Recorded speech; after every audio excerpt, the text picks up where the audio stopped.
이번 시간에는 서류 작성 부분에 있어서 서류 작성 전 알아야 할 주요 용어들이 있어요. 이 용어에 대해서 설명을 드리겠습니다.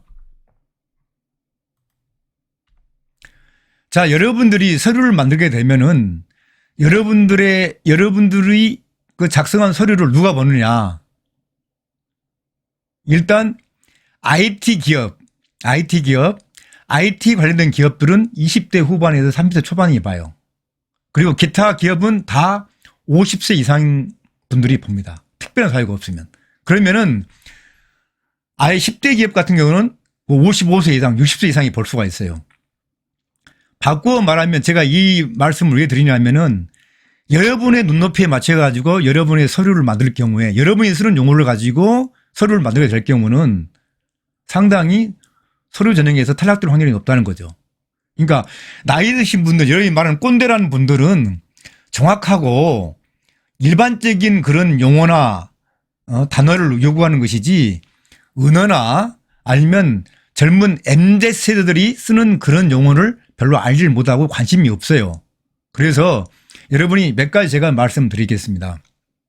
우선 영업, 마케팅, ROI, ROE에 대해서 확실하게 여러분이 그 개념을 알고 있어야 돼요. 개념을 알고 있어야 되고 영업이 뭔지, 마케팅이 뭔지를 분명히 ROI와 ROE는 여러분이 다 아실 거예요. 그런데 영업하고 마케팅이 뭐냐면 마케팅은 범위가 넓어요.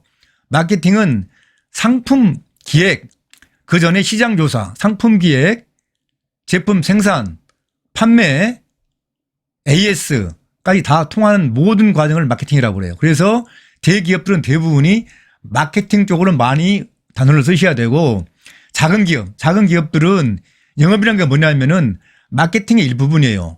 판매와 수급 부분을 주로 얘기를 합니다. 그래서 여러분이 기업에서 사람을 뽑을 때는 영업 부분이 이제 마케팅 부분이 분명히 아시고 여러분이 서류를 작성해야 되고 예를 든 겁니다. 그 다음에 이제 경영과 관리가 있어요.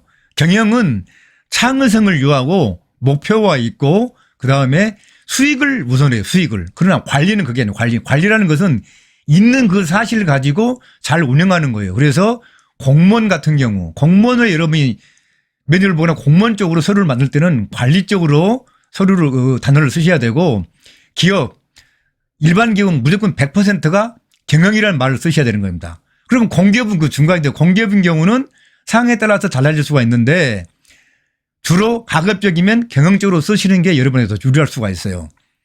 자, 그 다음에 태스크와 듀티는 제가 이미 말씀을 드렸습니다. 그래서 항상 서류를 준비할 때는 여러분이 수많은 직무, 취업 준비를 한 경험 중에서 당신의 역할이 가장 거기서 어떤 역할이냐, 역할. 그래서 기업에서는 직무는 여러분이 보지만 역할은 잘 모르거든요. 그래서 역할은 조직력인데 이 사람이 이렇게 일을 잘했다고 하는데 과연 우리 조직에 와서 융화가 될 것이냐 하는 것은 조직력으로 보여요. 조직력으로 보기 때문에 조직력은 여러분이 캡스톤 디자인을 예를 들면은 4명 이상이 보통 하거든요. 그러면 4명 중에서 당신이 어떤 역할이냐, 그걸 보는 거거든요. 그 다음에 전공이 있어요. 전공도 여러분이 불어불문학을 전공했는데 마케팅에서 어떤 역할을 했습니까? 이걸 보는 거예요. 이걸. 그리고 계획도 마찬가지입니다. 기획. 이제 보통 계획은 단기적인 거. 짧고 1년 이하일지 하나하나를 말하는 거고 그 계획이 뭉쳐진 게 뭐예요? 장기로 가면 기획이 됩니다. 기획. 그래서 기획 운영팀, 기획재정부가 되는 거거든요. 그래서 계획과 그걸 분명히 여러분이 알고 쓰셔야 된다.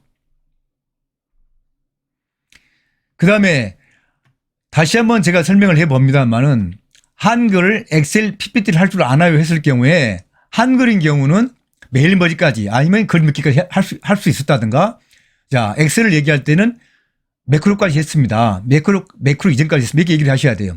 PPT는 어떻게 했습니까?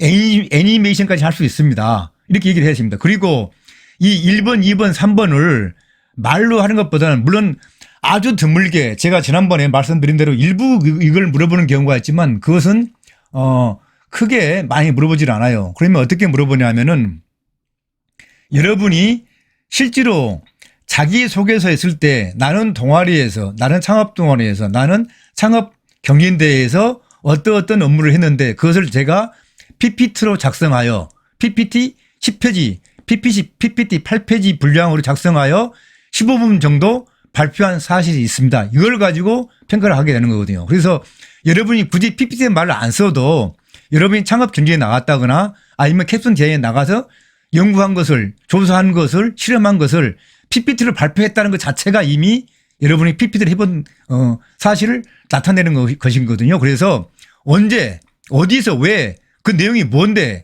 라고 그 내용을 넣어가지고 실제로 발표했다 하면 이것이 바로 여러분의 문장력과 PPT 실력을 동시에 보게 되는 것입니다. 그래서 그걸 굳이 나는 엑셀을 잘한다, 한글을 할 줄 안다 보다는 이런 식으로 1, 2, 3, 4, 5를 묶어가지고 OWLH에 의해서 여러분이 발표해 주시면 기술을 하게 되면은 그 자체가 여러분의 기본 실력으로 통과가 되는 것입니다.